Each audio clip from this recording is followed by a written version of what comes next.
So I will just run through the because I'm not sure there was any. You asked me any question. You didn't ask All me. right. You were All making right. some statements, but Yes, I just made. I'm not sure I that made. the points that I Yeah, made. I made. Did you Yeah. you? So I was asking you if you see, so your point, you are not saying the evolution did not occur. You're saying that Yeah. your counter argument is that evolution occurred. So all the evidence, all what I said is true. But you're saying that No, you cannot. Yes. what is not true. You're Yeah, okay. telling me that a complex being like a human being Yeah. actually originated from a unicellular organism, simple organism. It's a problem. Okay, that's where our problem is. Um. The issue here is what what scientific evidence? Yes, you can give. There are anecdotal evidence or experiential evidence. In science, those do not count as scientific evidence. And there are different kinds of what people consider evidence, which is not valid evidence. Okay. Um, you want to have something that is testable, that we can independently test, we can observe, we can reproduce in one way or the other. So you want to have that. Okay. You Yeah, I'm saying that there are actually four ways of analyzing truth. Okay, it can either be experimental, which means that it's scientific, which means that it can be it's reproducible at any time, at any place. All right. The next thing is that it can be historic knowledge, historic truth, right? History. okay. And the last one is experiential experience, our experience. Experience is Our opinion. Experience experience. cannot be true. No, it's not. No, don't say. When I say experience, I'm talking about our day-to-day experiences, all right, Yeah, in life. those are Yes, people's that's what I'm opinion. not talking about your personal experience. Maybe you walked along the line, you saw. No, I'm talking about what we see every day happening. Okay, that's talk about experience. It could be, all right. It can be a truth. Okay, there's in a way it can be a truth, but the first two they're good. Except the last one, you want to be very careful with the so-called experiential truth.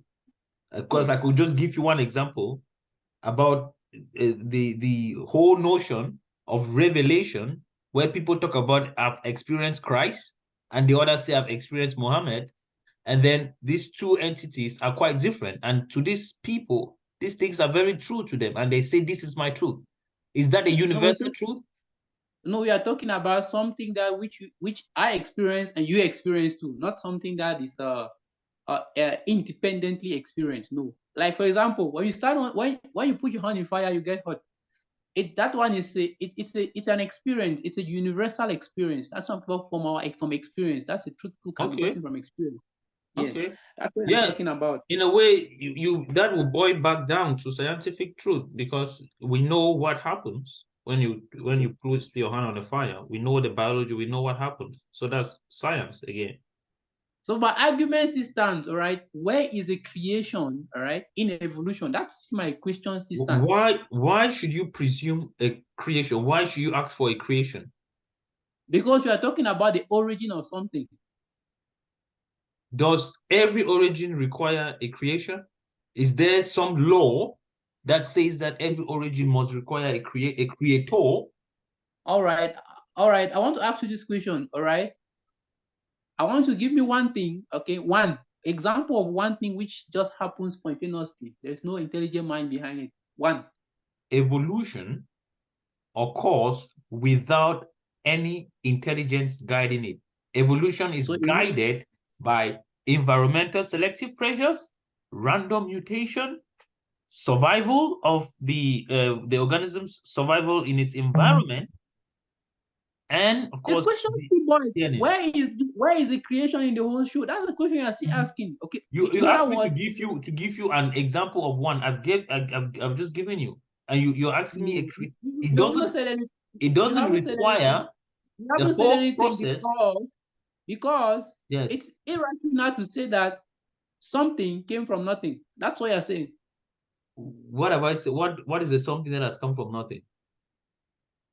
If you say, okay, things actually evolved over time. The question is, it still boils down to Darwin's view, okay, that we have a common ancestry. It definitely means that where did this common ancestry originate? Right? The question he hasn't still answered. All right. I'm gonna And give you a fact. You have, I don't know if you're asking a question or it's a rhetorical question or it's a question to get a response from it. it's a question to get the response. Where is Okay. all right in evolution? The question When that's you the question. take evolution far back, we get into a point where we ask ourselves, what is the most common, the general common ancestor? Of course, it's difficult to pinpoint exactly the nature, the structure of this common ancestor. But there is one of the I think the most popular theories right now, which is called the RNA world theory. Which was disproved in the University of Cambridge. They conducted an experiment, and that was actually they actually disproved that it's not true. Disprove Yeah. what? The RNA world type is called a hypothesis, not a theory even. Yeah, the hypothesis. Yeah, It's still called a hypothesis. A it hypothesis is just a truth claim. It's a truth claim. You need evidence to support it. it They is haven't gotten any it is evidence. yes, it is a hypothesis, but it is an indicator that something can be built around that. Now, this is a cutting edge of science, and scientists are pushing the boundary to find out what exactly happened. And here comes some other people who say, I know exactly what happened. Without any research, without any evidence. I will address the things that you call evidence that I know. And they say, some creator, some intelligent mind, you call it, I understand that your understanding of God is an intangible mind. Now, I don't know how an intangible mind creates, I don't know at what level will you say the Homo sapien was the Homo sapien created as the Homo sapien, or was it created as Homo habilis or Homo erectus, then evolved? And it was created as Homo sapien, and over the years it's been evolving. So there wasn't any Homo erectus. There wasn't. There are not. There are no human subspecies in which the Homo sapien evolved from. Is that what you're saying? Those species, okay, they have their own class. All right, they have their own lineage. So humans share them. no relationship with humans. Did not evolve from, for example, Homo erectus. Yes, we did not evolve from them. Is that your opinion, or is that what you're saying? That is a scientific truth. I'll give you an example of the that it is a scientific truth that humans did not evolve from Homo erectus. Yes, I'll give you an example of the Neanderthals. The Neanderthals were a good example. Forget about the Neanderthals. Forget about it. Africa, they don't have their genome. The Neanderthals they have 2% of their genome. Why? That's the question. The Neanderthals might be local to Europe. Let's keep the Neanderthals in a box for a moment. Why do we keep them aside?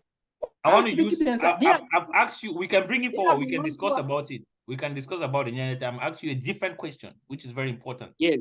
Are you saying the Homo sapien did not evolve from Homo erectus? I could pick Homo habilis. Let's pick Homo erectus. You are saying that the Homo erectus is not a human subspecies of Homo sapien. They are not.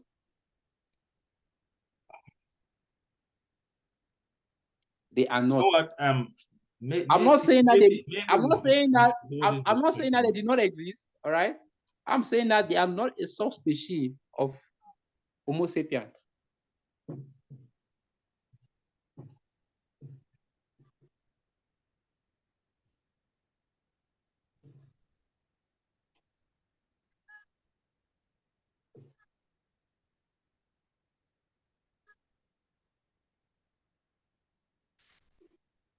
I think we might.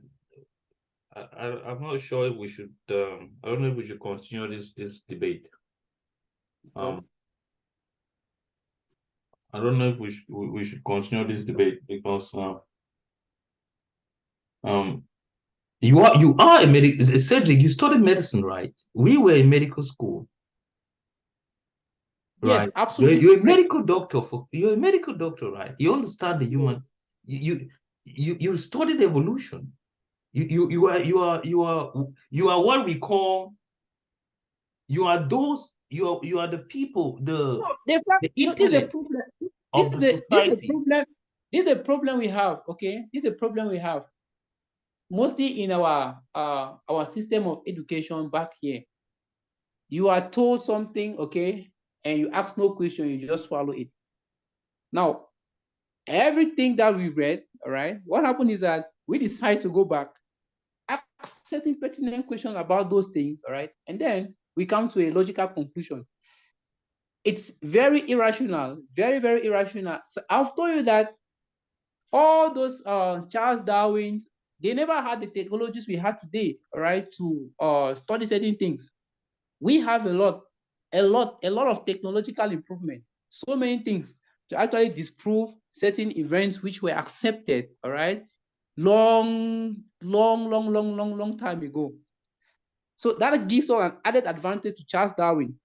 All right, we actually taught what about those theories, okay, we're taught about them, as well as they also taught us the technologies we have today and how those technologies which we have, okay, has tried to explain and disprove some of the beliefs in those days.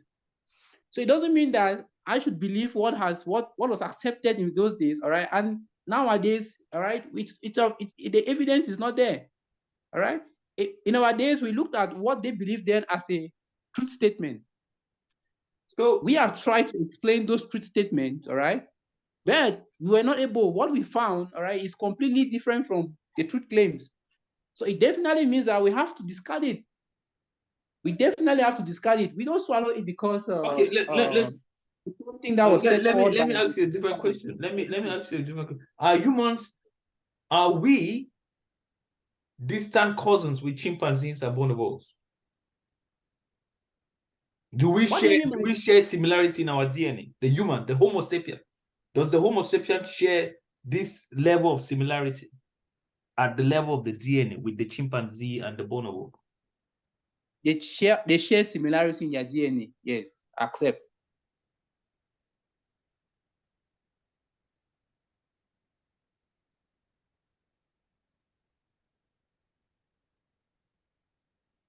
Are you okay? Are you also saying, would you say that the human, the Homo sapien, doesn't have a subspecies? And what is that subspecies? I could give you a list of different human subspecies.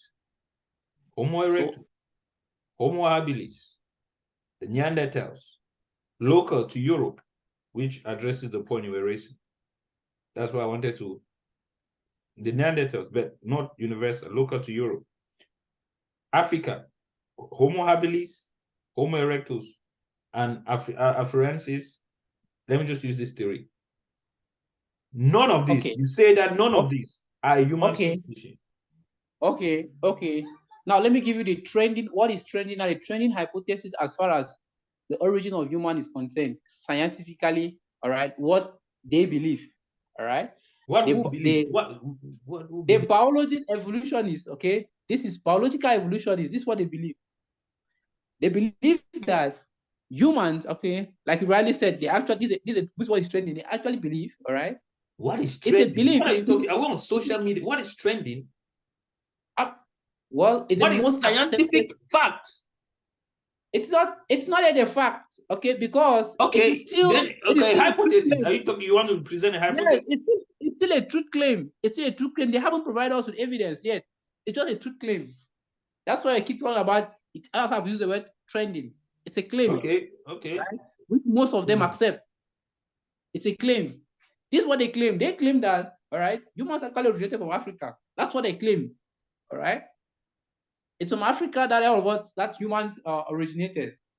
That over time, all right, they through the process of natural selection, all right, they have been evolving, all right, and then they then move on to Europe and other parts of the world. Now, when they get to Europe and other parts of the world, okay, what happened is that humans, all right? Humans in Europe and Asia, okay, some of them actually met, okay, with the Neanderthals, all right? And that's why you have species, all right, in Europe and Asia with who have 2% of the Neanderthals genome. That's what they say. That's what is trending now. Now it's just a true claim. Now the problem is that they should give us, okay, we haven't found, all right, evidence, all right, to prove their claim. So it's not yet a fact. It's not a scientific fact. All what science is doing as far as the origin of human is concerned, they are just claims, What do you mean? hypotheses. What when comparative anatomy is done, when comparative DNA analysis is done to establish how, the question is, how did they establish that a Homo erectus is a human subspecies? How did they know? Is it magic? How do they know? Because I know there's a lot of magic with the other side. There is a lot of things appearing and disappearing. Because if I begin to ask you now how, because I know we've had a discussion, your understanding of the God is a mind, right? A disembodied mind without any anatomy. And if I begin to ask you how this mind begins to create the Homo sapien, because you are refusing. The question is, how does an architect creates, all right, let's say a building like how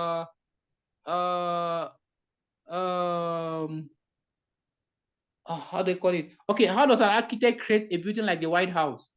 An architect has a mind, he has hands, or someone can help him. You can design a simulation in a computer, you can draw it on a piece of paper.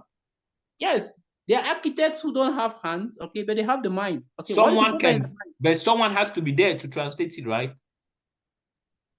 They can do it without anybody. How can you simulate your design if you don't have a hand and you don't have you cannot interact with maybe some computer that you can give in the input to get the simulation? How can there is a mind, the voice is there, you can talk, can tell the computer, do this, the computer does it for you. The mind is there. What is important is the mind. There is some form of interaction, right? There is an interaction. And what is important about that interaction is the mind. All right. It's not the hand, the foot. The mind is there, but you have to communicate either your hand or the mouth, as you said in this case, using the voice. Yes. Okay. How does your disembodied mind, I mean the God, I'm talking about the way you understand God, a disembodied powerful mind, intelligent powerful mind, create the Homo sapien? 1 second, please. Okay. Yeah. Hello. Yes, I'm on board now. Sorry about that. Yes. Sorry. Yes, I can get you clearly. Yeah, I think we should. Sorry about that. That was just a call. I think let me just address this your point because we can go. You should. I was really surprised when you said that, because this is what you said is anti-scientific. And your background, I was quite I'm shocked. Your background is a science background. You're a medical doctor who understands biology, and to be saying this is I was a little bit, and that's why I paused. It's not. I keep telling you that the fact that somebody made a truth claim hundreds of people have been believing it, all right, doesn't make it to be true. Okay, it doesn't make it exactly. It doesn't make it to be true. So you're saying, okay, what there's no evidence, okay, about a truth claim, all right, it's of no use. It's just a hypothesis, just an intelligent statement. That's just all. So that's what happened. Are you saying that's why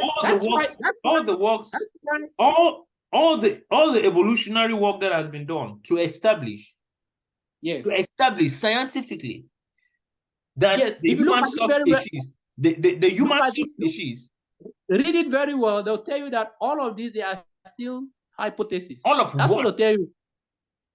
All of what? All of the things all of what they're telling you, that human beings actually originate, all right, all living organisms have a common ancestry. It's just a hypothesis. Are you saying Charles Darwin's theory of evolution is just a hypothesis? It is a hypothesis. Oh it is God. not. They should provide us. He doesn't have. I'll ask you a question. Give me evidence, all right, which points to his theory of evolution that all living organisms have a common ancestry. You should give us that evidence. Haven't evidence, haven't I provided evidence? Haven't I provided the points that I made here when I talked about DNA? I talked about comparative anatomy. Comparative anatomy, genetics, and whatever. All right. What happened? There is still doubt. There is still doubt. The genetic experts are still in doubt that this theory that was postulated. It doesn't mean it is a hypothesis. It's contradicting the findings which they are getting in the lab. It doesn't mean it's a hypothesis. It's a hypothesis. Why should we believe? Why should I believe a hypothesis? It doesn't mean if there are gaps, if there are some small patches. It's just like you are a let's say you are an evangelist, a Christian evangelist, and you come to tell me that somebody died, was buried, and he rose from the dead. That's a truth claim. Give me evidence, okay, to show that this man truly died, was buried, and he rose. Then we'll believe you. That's the whole point behind this argument. It's not about just stating facts, okay, stating hypotheses. No, it's about giving evidence to those hypotheses. That's the argument. Did I mention the evidence for evolution by natural selection? I haven't gotten any evidence by you stating that human, because the question still boils the origin of humans, that all living creatures, all right, have a common ancestry. That is a heart of evolution by Charles Darwin. The question is, that's a hypothesis. Now, give us at that level. Yes, the thing is, once you get the hypothesis, which is at the level of the RNA war theory, which has been proven to be wrong. You cannot prove a hypothesis to be wrong. It is wrong. It is wrong. It has been proven to be wrong. They conducted an experiment in the University of Cambridge. You cannot prove a hypothesis to be wrong. They created a hypothesis. You only failed to prove a hypothesis right. You cannot prove a hypothesis wrong. I don't know if you did some statistics. Statistics says null hypothesis.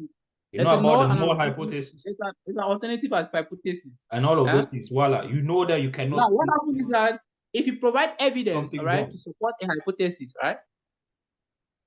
If you can provide evidence, all right, if your evidence match up with your hypothesis, all right, you say you accept, you agree, okay? So that is an alternative hypothesis.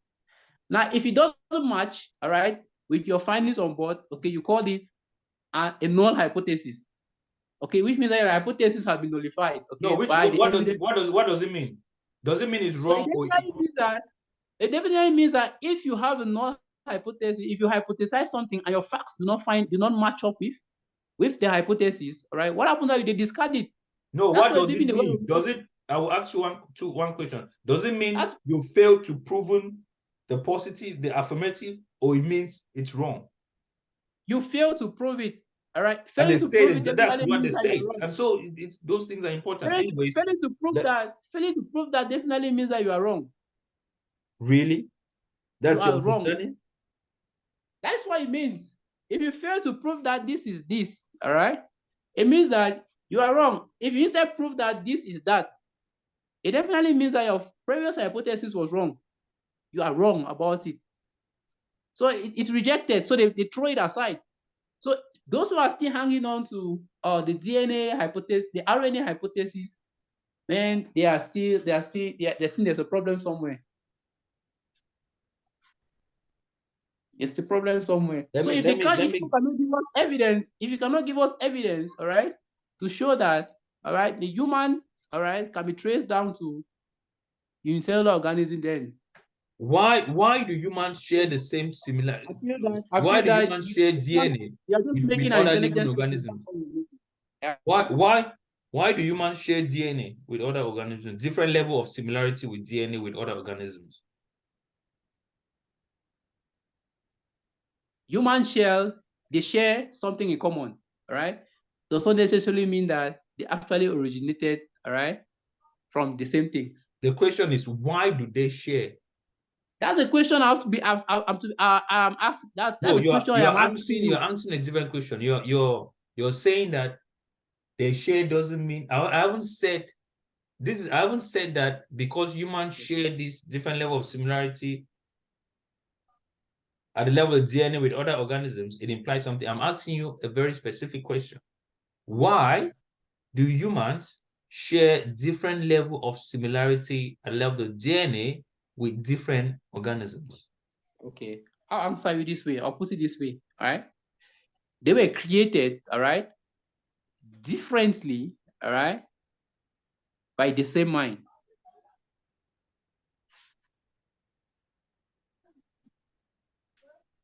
Created by the same mind. Okay.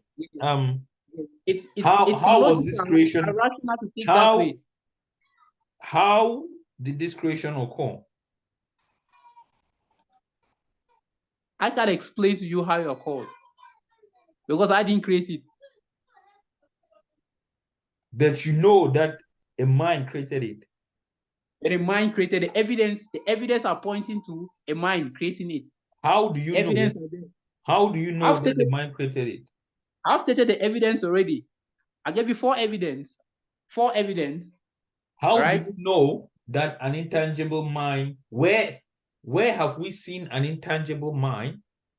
That's why I say I cannot prove the mind. Okay, proving that mind, all right, it's not possible. So how do you know? How do you know things? Wait, can you prove to me that you have a brain? Can you see the two? Can you see the two angels on my shoulder down now? Can you see them? I can't see them. They are there.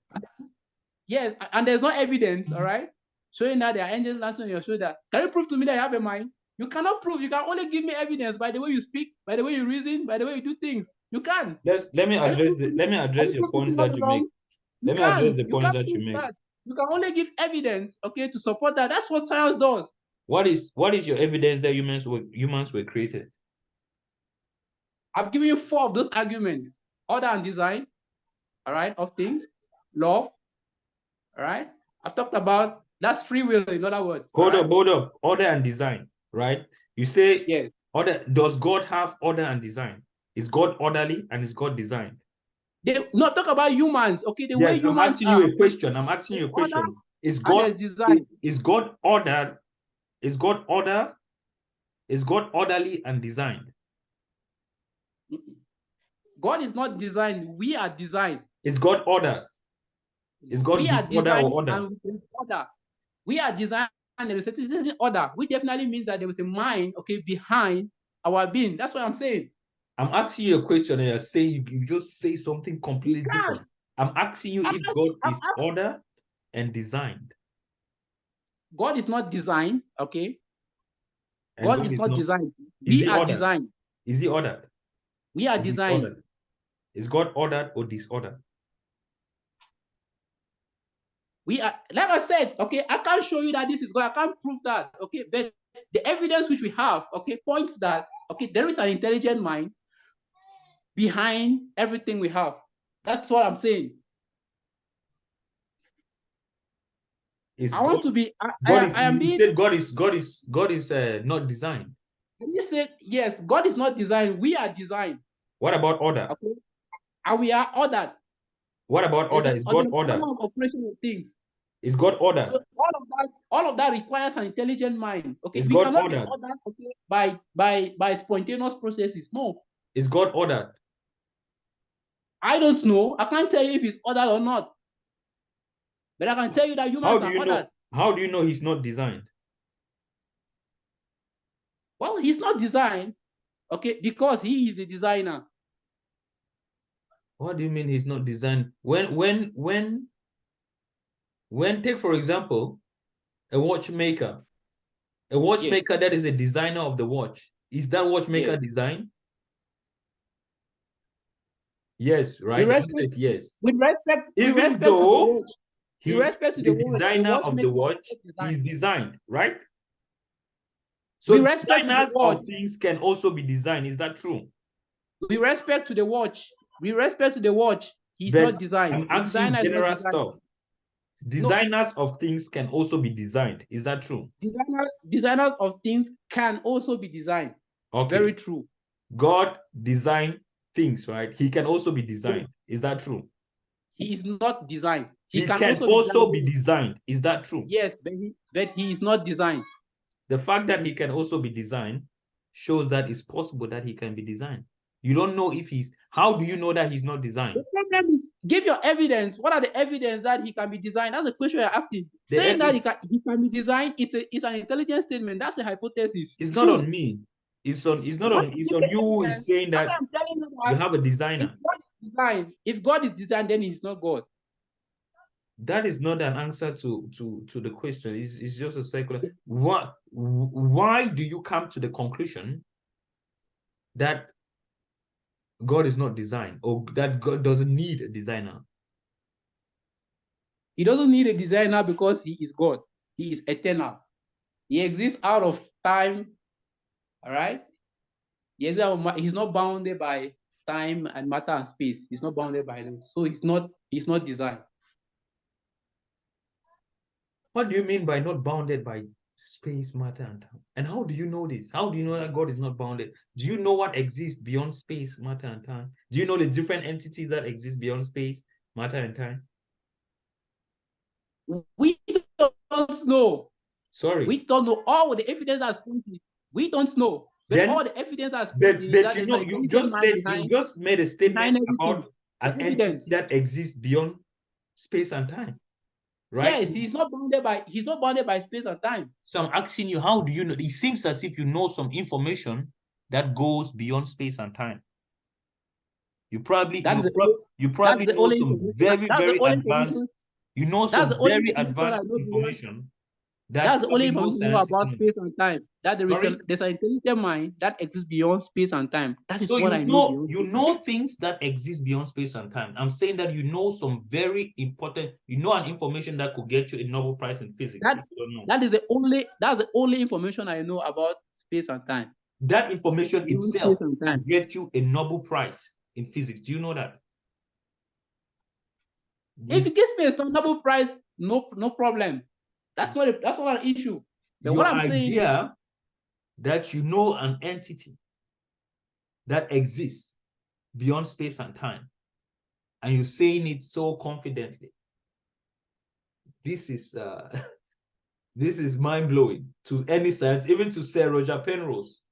It would be really interesting to get more from you about this entity that exists beyond space and time.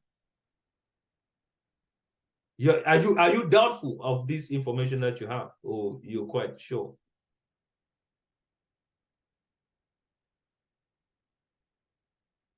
Yeah.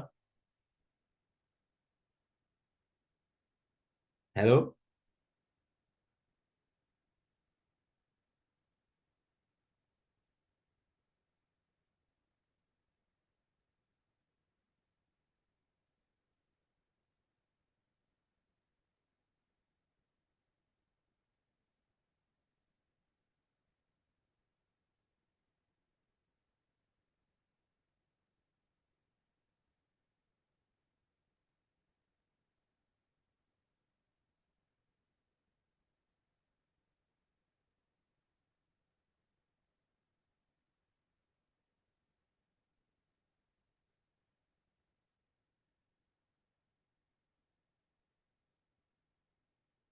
You see, these are